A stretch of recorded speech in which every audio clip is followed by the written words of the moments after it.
Welcome to Emotions and Stories. Going to a cafe and enjoying a hot cup of tea or coffee while sitting by the window is a different fun and charm in itself. But not all tables are safe.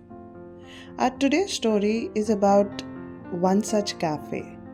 Let's begin today's story, Willow Cafe, table number 7.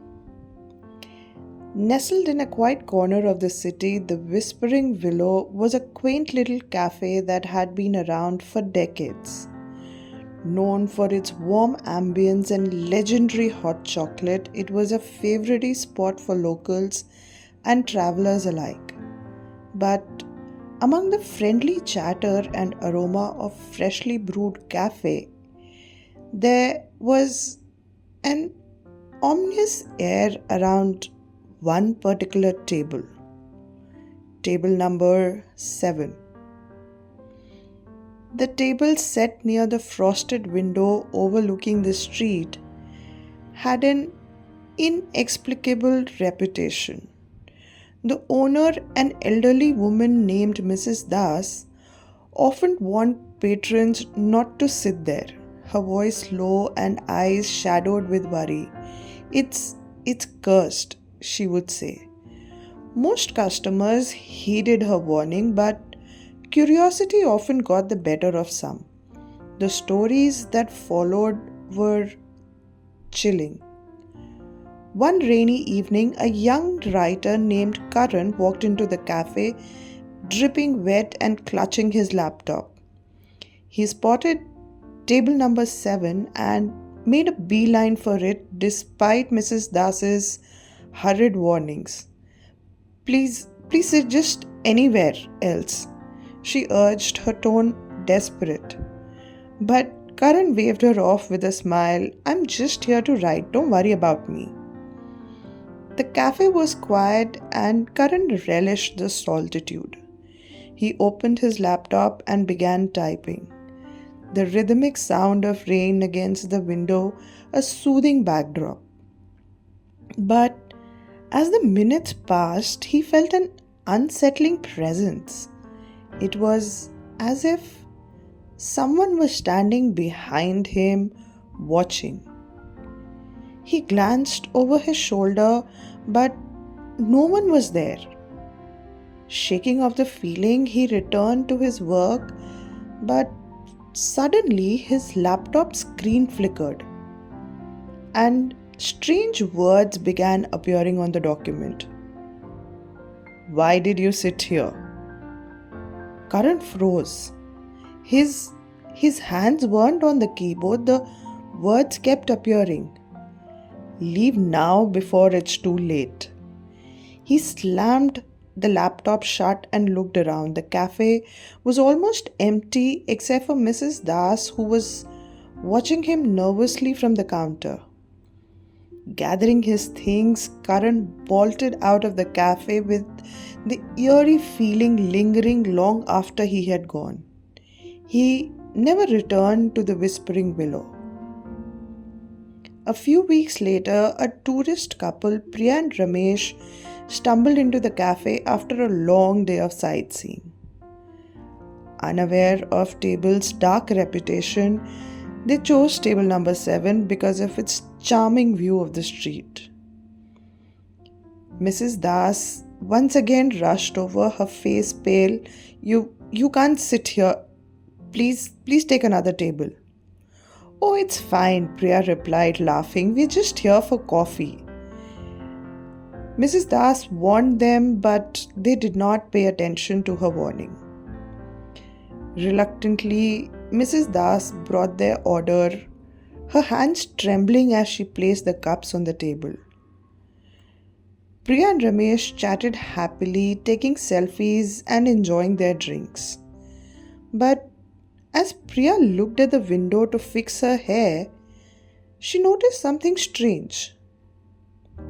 Her reflection was missing. She could see everything else in the cafe reflected on the mirror except for herself.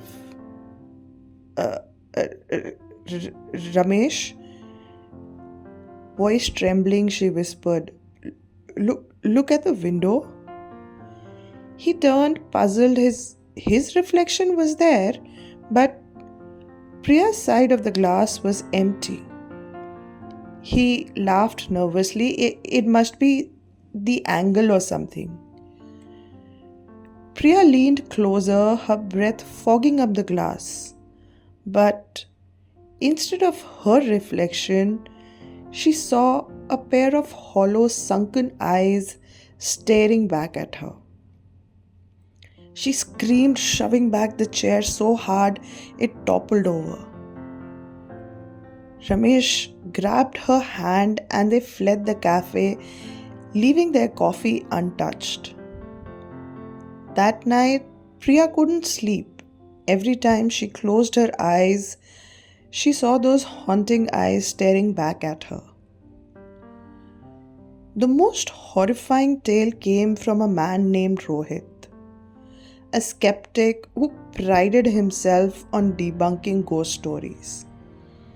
He visited the Whispering Willow specifically to prove that the tales about table number 7 were nonsense.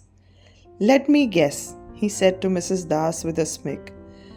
"This table is haunted, right?" Mrs. Das nodded solemnly. Please don't sit here." But Rohit was determined. He ordered a black coffee and sat at the table, setting up his camera to record his experience.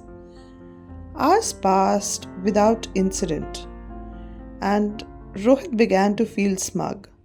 "See, it's just a table," he muttered to himself. As the cafe emptied for the night, Rohit decided to leave. But when he stood up, he found himself back in the chair, staring at his untouched coffee. Confused, he tried again, but the same thing happened. No matter how many times he got up, he always returned to the same spot. The lights in the cafe flickered and whispers filled the air. Rohit's heart raced as he realized the voices were calling his name. His camera screen lit up, showing footage of him sitting frozen at the table, his eyes wide with terror. Help me," he whispered, but his voice was drowned out by the rising whispers. When Mrs. Das returned the next morning, she found the table empty. Rohit was gone, but his camera remained, playing a loop of his horrified face over and over. She sighed, her expression heavy with sorrow. "I warned you," she murmured, wiping the table as if nothing had happened. The Whispering Willow still stands, its warm lights beckoning customers inside.